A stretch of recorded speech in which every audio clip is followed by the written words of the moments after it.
Bien-aimés dans le Seigneur, bien-aimés qui ne sont pas encore dans le Seigneur, et tous ceux qui auront l'opportunité d'écouter ce partage, soyez bénis. Le thème de ce partage aujourd'hui sera intitulé « Le film de la vie ». J'ai tiré ce thème d'une brochure d'évangélisation que j'avais lue un jour et qui m'a vraiment touché, mes bien-aimés. Et dans cette brochure, il y avait des images particulières qui caractérisaient vraiment le cheminement de la vie d'un homme de la naissance jusqu'à la mort. Et la première image dans cette brochure montrait un enfant nouveau-né et il était écrit « Trop jeune pour y penser ». Et après, l'enfant nouveau-né avait grandi un petit peu et on le revoyait sur la cour de l'école avec ses amis. Il était en train de jouer et il était écrit « Trop insouciant pour y penser ». Et encore un peu plus tard, il avait encore grandi, cet enfant, et il était devenu un beau jeune homme. On le montre, il était en train d'enfourcher une belle moto, les cheveux au vent, les lunettes de soleil. Et il était écrit « Trop heureux pour y penser, trop fort pour y penser ». Et encore un peu plus, ce jeune homme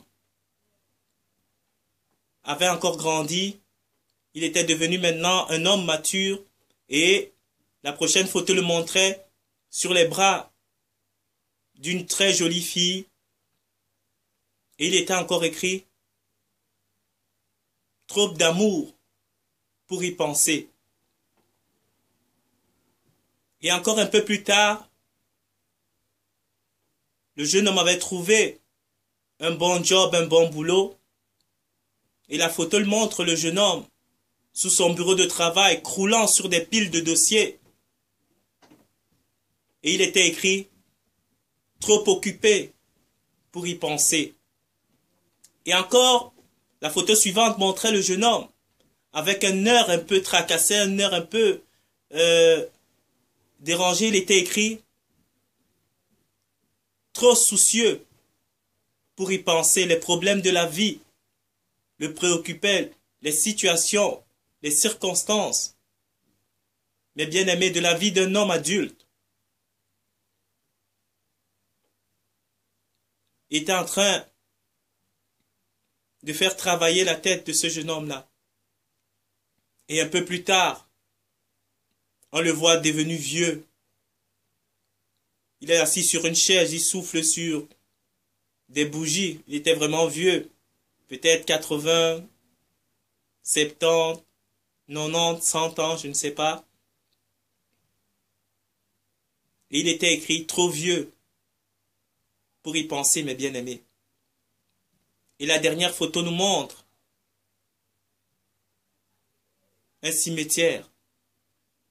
Et il est écrit « Trop tard pour y penser ». Voilà un peu, mes bien-aimés, le cheminement, la traversée de la vie d'une personne dans le monde aujourd'hui où nous vivons. Voilà tout ce que le monde que nous avons aujourd'hui nous propose, mes bien-aimés. Et aujourd'hui même encore, on est en train de voter des lois pour nous faire travailler jusque 67, je ne sais pas, 70 ans. Pour qu'à la sortie de ton travail, ce ne soit que le cercueil qui t'attend, mon bien-aimé. Pour qu'à la sortie de ton travail, quand tu vas devoir jouir des biens d'une vie de labeur, tu sois atteint d'un cancer, d'Alzheimer et de toutes ces choses que nous connaissons, mes bien-aimés. Voilà ce à quoi le monde nous propose. La Bible dit que certes, il a un homme de gagner le monde entier s'il perdait son âme. Et ici, la question qu'on n'essaie pas poser, c'était de savoir, à chaque fois on disait, trop jeune pour y penser, trop insouciant pour y penser, trop heureux pour y penser, trop vieux pour y penser, mais penser à quoi? Eh bien aimé dans le Seigneur, L'homme pense à tout dans sa vie, la plupart du temps, sauf à la chose la plus importante, qui est l'éternité, mes bien-aimés.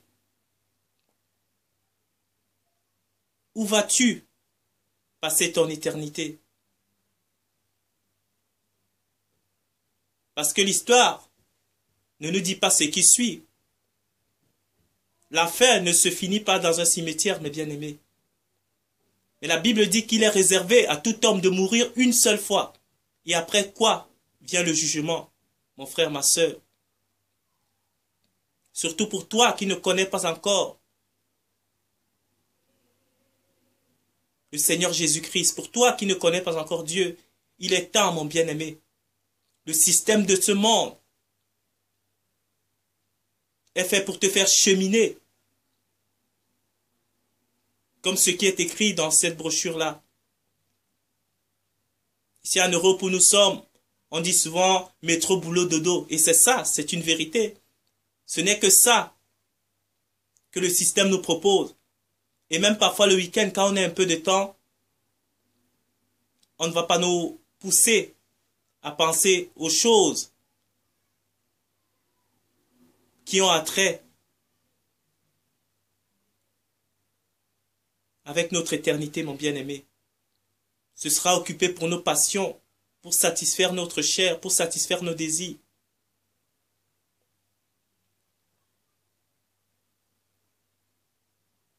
Il est réservé à tout homme de mourir une seule fois et après quoi vient le jugement.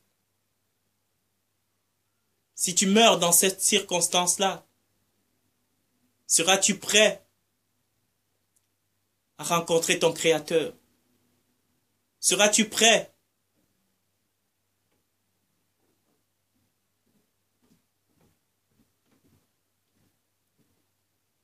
à reprendre de ta vie passée sur la terre, mon bien-aimé, ma bien-aimée?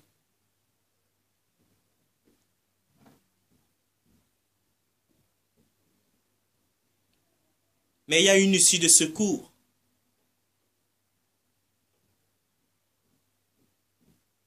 La Bible dit que Dieu a tant aimé le monde qu'il a donné son Fils unique, afin que quiconque croit en lui ne périsse point, mais qu'il ait la vie éternelle et passe de la mort à la vie.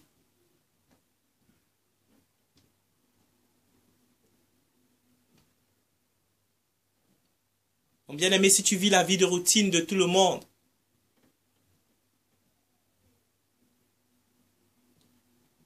et après tu meurs, il n'y aura pas de salut pour toi. Tout simplement parce que tout homme est né pécheur. Et le péché est en nous. Personne, autant que je le sache, ne peut nier un jour d'avoir menti, volé.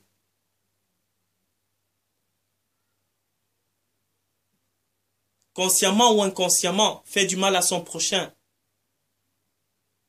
Était dépendant de la cigarette, de l'alcool, de la drogue, de la sexualité, de toutes sortes de choses que nous pouvons connaître, mes bien-aimés. Si un jour tu as seulement enfreint une seule de ces choses, tu es coupable, mon bien-aimé. Et le seul remède que Dieu a donné à l'humanité, ce n'est que Jésus-Christ au travers de son salut à la croix.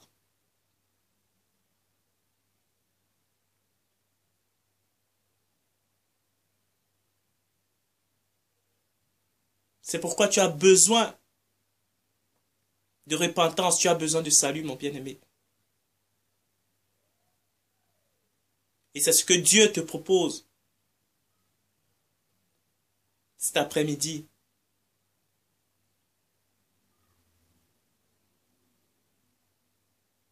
Tu t'es posé des questions sur ton éternité, si tu en as marre de la routine, mon bien-aimé. Dieu veut changer ta vie. Et Dieu peut le faire aujourd'hui, si tu acceptes de le recevoir dans ton cœur. Le choix t'est donné aujourd'hui, mon bien-aimé. Es-tu prêt à recevoir ton Sauveur? Si tu le veux, C'est très facile. Il suffit juste de te repentir. Et qu'est-ce que c'est que la repentance? C'est juste de tourner le dos à ce monde-ci. C'est juste déposer tes fardeaux, tes fautes, tes iniquités au pied de la croix pour qu'il puisse les porter. Il les a déjà portés. Pour ceux qui les ont déposés, mon bien-aimé. L'opportunité t'est donnée aujourd'hui.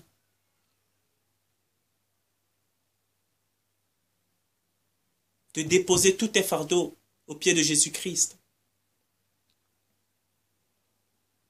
Et une fois la repentance faite, la grâce viendra dans ta vie, mon bien-aimé. Si tu le veux, tu peux demander pardon à Dieu. Au travers de Jésus-Christ dans ta chambre, tu te repens de tous tes péchés, de tout ce que tu connais, que tu fais dans ta vie qui ne glorifie pas le Seigneur. Tu les remets à lui parce que c'est lui seul qui peut nous changer. On a essayé par nos propres moyens, on n'a jamais pu. Et après avoir déposé tous ces fardeaux, mon frère, ma sœur, tu demandes à sa grâce de venir dans ta vie. Tu demandes que le Saint-Esprit de Dieu vienne te soutenir, te guider, te montre le chemin. Et Dieu viendra dans ta vie, mon bien-aimé. Et si tu veux aussi, tu peux le faire avec moi. Tu peux prier avec moi. Et prendre des paroles que je vais dire comme si c'était les tiennes.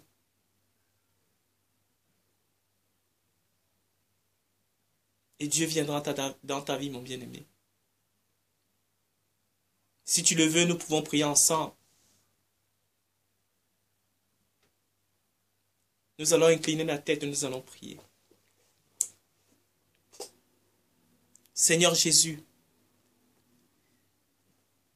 merci pour l'opportunité que tu me donnes cet après-midi. Merci parce que j'ai écouté ta parole. J'ai vu le film de la vie. Et nous sommes bien souvent pris par nos occupations et ne pensons pas à la seule chose importante dans notre vie qui est notre salut.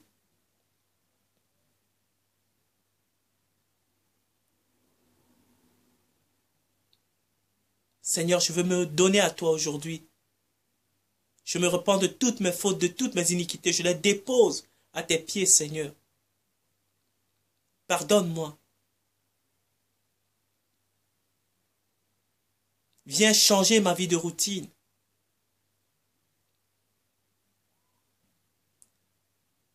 Et aide-moi à rechercher ce qui est vraiment essentiel dans ma vie. Que ton Saint-Esprit vienne me conduire dans la vérité. Au nom puissant de Jésus-Christ. Amen. Amen, mon bien-aimé. Si tu as fait cette prière, sois le bienvenu parmi les enfants de Dieu. Sois le bienvenu dans la communauté des enfants de Dieu. Et si tu as une Bible, tu peux la lire. Et s'il y a une assemblée près de chez toi, vas-y, mon bien-aimé. Dieu lui-même te montrera le chemin. Dieu lui-même te conduira. Dieu lui-même te parlera. Tu peux continuer à entretenir ta relation avec lui par la prière. Tu peux continuer à lui demander de te changer, de te perfectionner, de te transformer. Et il le fera, mon bien-aimé.